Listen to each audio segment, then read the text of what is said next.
before I found love for poetry, I was in love with storytelling. I mean, I'd curl up under my grandma's little feet and I'd just want to hear so much more. I'd be like to my grandma, tell me more, and then she'd be like, the story's ended. I'm like, it's not ended, because I'd go up to my bedroom and I'd create another story in my head. And that's the fascination of imagination, something that we can't see, but we know it's there and it exists.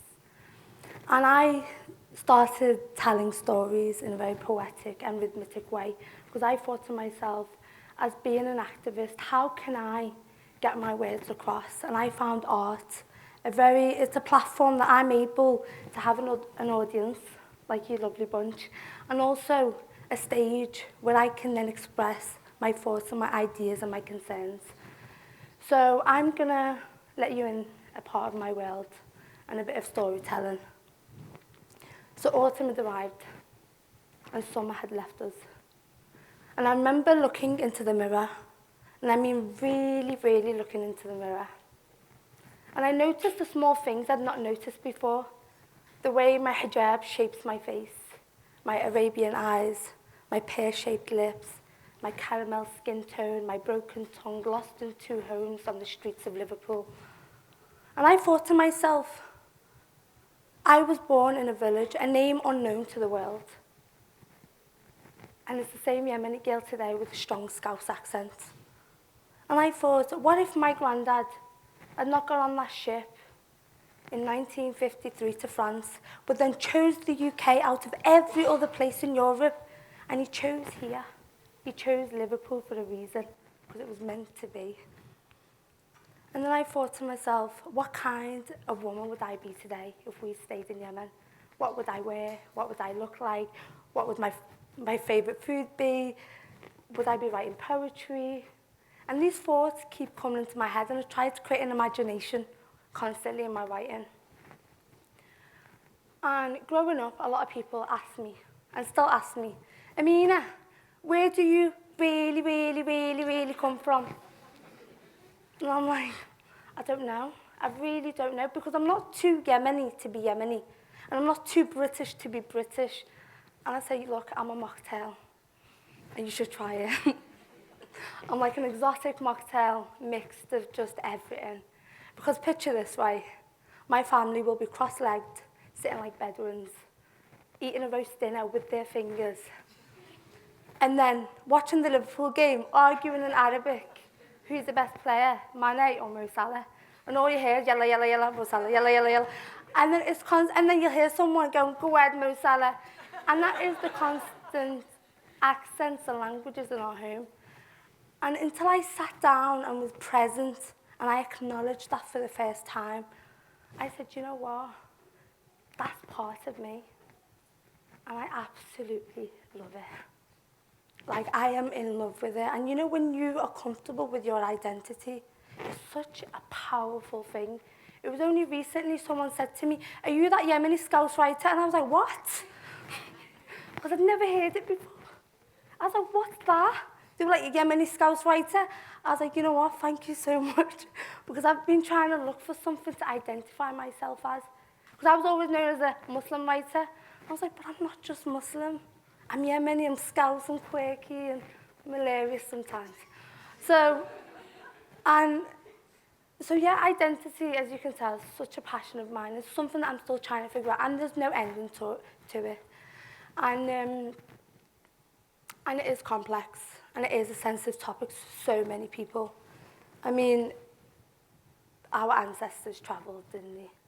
And some people never made it, but what's so important is all of us, whether it's us or our parents or our grandparents, had either walked, taken boats or planes, but what's so important, they took parts of that land with them and made it part of them. And some things they left behind, and some people never made it, sadly, and we can see that in 2019.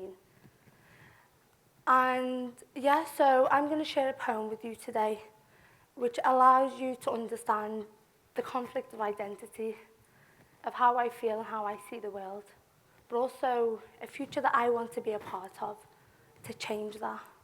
Because society is filled with so many labels. And if I now brought some sticky notes and put a sticky note on every one of you now with a label on, that did not define you, you'd probably take that off and then confront me about it. But why is it that we've allowed society to do that and we've accepted it? And that is when what I did, I took that sticky note off and I said, you know what, I'm going to define myself how I want to be defined. And if someone gets it wrong, I will correct them so that next time we can then learn from each other. Because we threw ourselves to the unknown, emptying our homes from ourselves.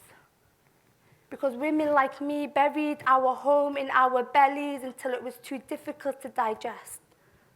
Until it was too difficult to digest, we unpacked our belongings, but some things we tucked under our arms until someone else wore it better. Until someone else wore it better, like my dad's kufiya. He blended with the crowd, shaving his head. They call him Mo for short, or Danny from the shop.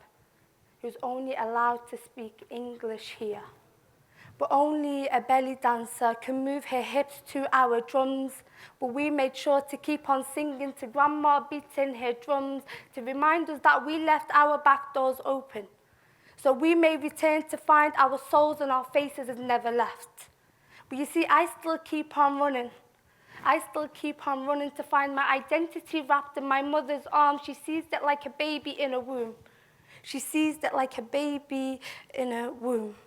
But you see, holding the mirror too high soon cracked in the shadows of prejudice. Because you will hear a voice behind you and it's muttering hate. And you look down holding your body together. And you hear your mother's voice in your ear return before dawn. Because shadows lurk in every corner. And when you have chosen to keep parts of you that they don't like, they will come for you. And my mother was right. My mother was right, because women like me buried our mother's tongue in our back gardens to find the roots have outgrown even deeper. A sacrifice that haunts you every time you sing your mother's anthem, but you keep on dancing. You keep on dancing. But there is no war. There is no war here. Because there is only a work of art stretched across our bodies and mapping our world and pumping the same blood in our rivers. And every history book is torn between the people heaving into adversity. And we had to rewrite history in blood and in tears over and over again. But why do I have to choose between my heartland and my homeland when I can have both? Thank you.